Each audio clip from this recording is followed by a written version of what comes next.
তাহলে দেখো শান্তিনিকেতন, ঠিক আছে, lesson 10 Shantiniketan. In the afternoon, দেখো বলছে it is an afternoon in February.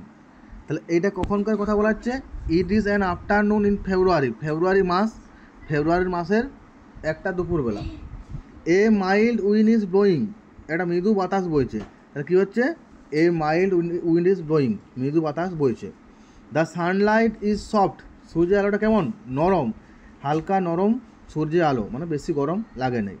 Several houses stand on a large spot, একটা অনেক বাড়ি দাঁড়িয়ে আছে একটা বড় প্লট মানে হচ্ছে এ পার্ট অফ ল্যান্ড, একটা জায়গাতে, একটা জায়গার উপরে অনেক বাড়ি দাঁড়িয়ে রয়েছে।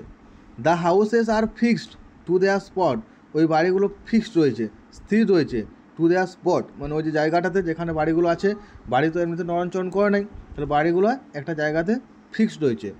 But they can talk to one another like human beings, কিন্তু ওই বাড়িগুলো মানুষের মতো কথা বলতে পারে। The wind carries their words, এই যে বাতাস রয়েছে, যে বাতাস বইছে, সেই বাতাস তাদের কথাগুলো বয়ে নিয়ে যায়। তাহলে বুঝতে পারলে এতটা? একটা ফেব্রুয়ারি মাসের দুপুরবেলায় কথা বলা হচ্ছে, হালকা মৃদু বাতাস বইছে, সূর্যের আলোটা খুব সফট, খুব নরম, অনেকগুলো বাড়ি একটা ফাঁকা জায়গার উপর দাঁড়িয়ে রয়েছে, একটা জায়গার উপর দাঁড়িয়ে রয়েছে, ঠিক আছে। ওই বাড়িগুলো একটা জায়গার উপর ফিক্সড রয়েছে, স্থির রয়েছে। বাড়িগুলো একে অপরের সাথে কথা বলতে পারে, আর বাতাস তাদের কথাগুলো বয়ে নিয়ে যায়। প্রথম বাড়িটা দেখো শান্তিনিকেতন বলছে, শান্তিনিকেতন বলে, today I am reminded of old days, আজকে আমার পুরনো দিনগুলোর কথা মনে পড়ছে। শান্তিনিকেতন যে বাড়িটা রয়েছে, সেই বাড়িটার পুরনো দিনের কথা মনে পড়ছে। You are the oldest house among us, তুমি আমাদের মধ্যে সব থেকে ওল্ডেস্ট মানে বৃদ্ধ, সব থেকে পুরনো বাড়ি। এই শান্তিনিকেতনটা হচ্ছে সব থেকে পুরনো বাড়ি। পুনশ্চ বলে, তাহলে দেখো শান্তিনিকেতন কী বলছে? যে আজকে আমার পুরনো দিনকার কথা, আগেকার স্মৃতিগুলো মনে পড়ছে। তখন পুনশ্চ যে বলে যে বাড়িটা রয়েছে, সেই বাড়িটা কী বলছে? You are the oldest house among us, তুমি আমাদের মধ্যে সব থেকে পুরনো বাড়ি। This place is named after you, এই জায়গাটার নাম করা হয়েছে তোমার নামে। তাহলে শান্তিনিকেতন জায়গাটার নামও শান্তিনিকেতন, আর ঘরটার নামও শান্তিনিকেতন। তাহলে এই ঘরটার নামে নাম করা হয়েছে জায়গাটার নাম শান্তিনিকেতন।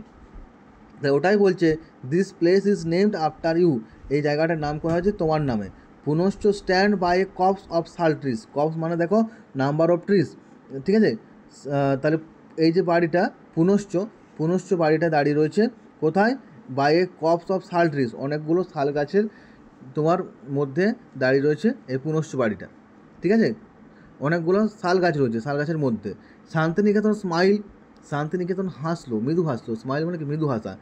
দেয়ার ওয়াজ নাথিং হেয়ার ওয়ান্স, এক সময় এখানে কিছুই ছিল না। একটা সময় ছিল যখন জায়গাটা শুধু ফাঁকা ছিল, জাস্ট এমটি ল্যান্ড, শুধু ফাঁকা জায়গা ছিল, সেখানে কোনো কিছুই থাকে না। তারপরে শান্তিনিকেতন বাড়ি তৈরি হলো। There were two chhatim trees and a few plum trees, যখন জায়গাটা ফাঁকা ছিল তখন কী ছিল? তখন দুটো ছাতিম গাছ ছিল, আর কিছু তাল গাছ ছিল। একটা সময় কিছু ছাতিম গাছ, কিছু তাল গাছ, এইগুলো ছিল, আর কিন্তু জায়গাটা ফাঁকা ছিল। তাহলে বুঝতে পারলে ফেব্রুয়ারি মাসের দুপুরবেলাকার কথা। একটা হালকা বাতাস বইছে, সূর্যের আলোটা খুব সফট, খুব নরম, অনেকগুলো বাড়ি একটা ফাঁকা জায়গার উপর দাঁড়িয়ে রয়েছে। বাড়িগুলো তো ফিক্সড রয়েছে, ঠিক আছে, কিন্তু ওরা একে অপরের সাথে কথা বলতে পারে মানুষের মতোই। বাতাস কী করে?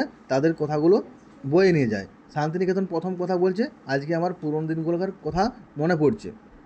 তখন পুনশ্চ কী বলছে? তুমি হচ্ছ সব থেকে পুরনো বাড়ি, আর এই জায়গাটা তোমার নামে নাম রাখা হয়েছে। পুনশ্চ অনেকগুলো শাল গাছের নিচে দাঁড়িয়ে রয়েছে। শান্তিনিকেতন মৃদু হেসে উত্তর দিচ্ছে, কী বলছে? বলছে একটা সময় ছিল যখন এখানে কিছুই ছিল না, শুধুমাত্র ফাঁকা জায়গা ছিল, আর দু তিনটা ছাতিম গাছ ছিল, আর কিছু তাল গাছ ছিল।